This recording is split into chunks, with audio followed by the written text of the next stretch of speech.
First, live, local. This is Fox 12 Now. Hello everyone, this is Fox 12 Now. Thanks for joining us. I'm Greg Nibbler. We are live streaming here out of the Fox 12 Oregon newsroom. We're here every weekday starting at 1 o'clock and we go throughout the afternoon covering a wide range of topics. Right now, we're talking about some new legislation that is currently making its way through in the state of Oregon. It is for House Bill 4045, and it's also known as Crystal's Law. And what this does is it provides more Oregon stalking victim legislation, more protection for stalking victims. And we want to get into this and actually explain what this is and why it's so important for it to be making its way through. And to do so, we're joined now by Ashley Carson from the Center for Hope and Safety. And Ashley, thank you for having time to talk to us about this. And I think it's important, for people to understand what this regulation is and how this works. But before we even get into that, would you mind just telling us a little bit about yourself as well and what your organization is? Yeah, of course. Thank you so much for having me on. I'm Ashley Carson. I'm the Executive Director for the Center for Hope and Safety.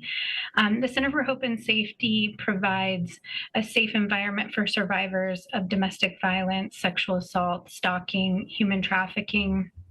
And we are located in Salem. We serve Marion County and part of Polk County. And so we're here to educate the public about the issues surrounding victimization and to help survivors. And when it comes to that, can you tell us about this bill, and a little bit of context maybe for everybody who doesn't know what this is and just why it's being pushed through right now? Yeah, of course. So this bill is addressing a gap, which unfortunately resulted in a fatality. And the family has been pushing for Crystal's Law, along with some key legislators here in Oregon. And what this law would do is require communications companies like phone companies and social media companies to respond in a very timely manner to requests via warrant for information. And so it's related to stalking victims. What we know is that stalking is repeated and unwanted contact, and the contact must cause significant alarm, fear, and emotional distress in the victim. So this could look like waiting outside of your car, your home, your school, your job, or driving by these locations, sending things that you didn't necessarily want to receive, letters or flowers to your place of business. But it could also look like cyber stalking, which is a growing problem, where someone's contacting someone through social media, hacking into accounts, repeated texting or emailing, that also creates fear. One thing that's critical to know is something that Crystal's Law is working to address is that oftentimes stalking behavior can begin when a person has left an abuser in a domestic violence situation. So just when a survivor or victim thinks they're free of this abuse and they're starting their life free of harassment and violence, this other dangerous stalking behavior can begin. And unfortunately, 1 in 3 women and 1 in 6 men are going to experience stalking in their lifetime. When it comes to that, social media aspect, I want to get into that a little bit of this requiring these companies to respond. So this would be something, as you mentioned, getting a warrant, from what I understand, and then presenting that to them, and then they have to respond within that certain threshold of, I believe it was 72 hours. Is that right? Yeah, that's correct. So the bill as written is 72 hours for social media and I believe 5 business days for other communications companies. And it does require that that warrant is in place. And so in the past, my understanding is sometimes when companies have received these requests, they just respond to them kind of in the order that they've received them. And so this is really exciting that in this piece of legislation, those companies would prioritize these requests. And the reason for that is that stalking can be so dangerous. We know that stalking victims are 3 times more likely to be murdered by an intimate partner. And that 85% of victims who were murdered by their abuser were stalked in the prior 12 months. So it's, we're so grateful in the advocacy community that these communications companies would prioritize these requests, because it really could be a matter of life or death to get this information and to have these protections in place to create safety for the victims. What's the response been like from some of the communication companies or even social media companies, if you know? I haven't personally been part of those discussions, but I think the bill speaks for itself that we're at this point in the legislative process.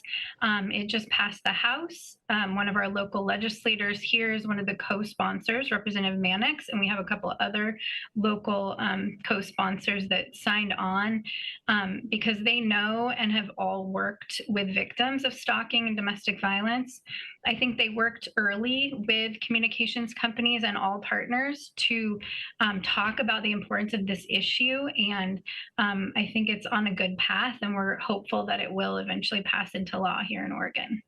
Well, and something unique as well with this is that it passed the House unanimously. So this is something that across the aisle, this is something that everybody is clearly, at least in the House, they're feeling this is very important to get through.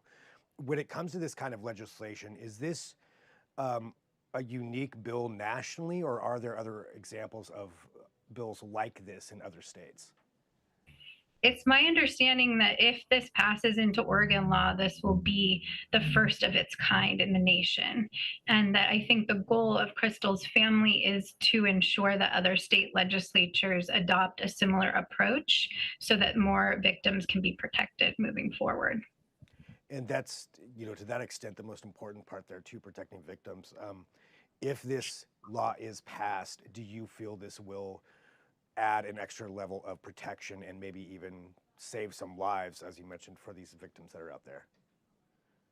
Yeah, I absolutely do. I think it creates immediate accountability for offenders, and that is what is needed.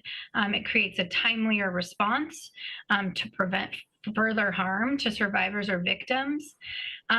Another thing that we know is that with domestic violence and stalking, we know that the vast majority of perpetrators of these forms of abuse have multiple victims throughout their lifetime. And so accountability is what's key in preventing further victims. Anything else that you think is important for people to know, Ashley, about this and just the things that these people are going through in general?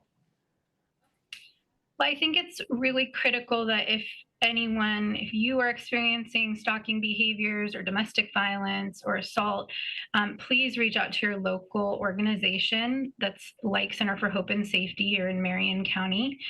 We're here to help you through emotional support, to work on safety planning, to help file protective orders if that's the direction that you want to go.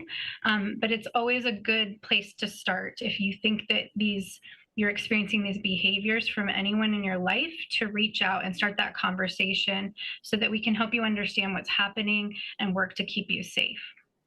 Well, Ashley, thank you very much for the work that you do and for joining us here on Fox 12 Now to help explain this to everyone out there and just give some more context and understanding of why this is such an important piece of legislation. As I mentioned, it's through the House currently, but still has to make its way through the rest of the legislature. But sounds like it's pretty optimistic that this will make its way through into law, but we'll certainly follow along with that also. And yeah, Ashley, thank you for being here on Fox 12 Now. Thank you so much. We appreciate the opportunity. And for everybody watching, again, this is Fox 12 Now. We are live streaming here, out of the Fox 12 Oregon newsroom.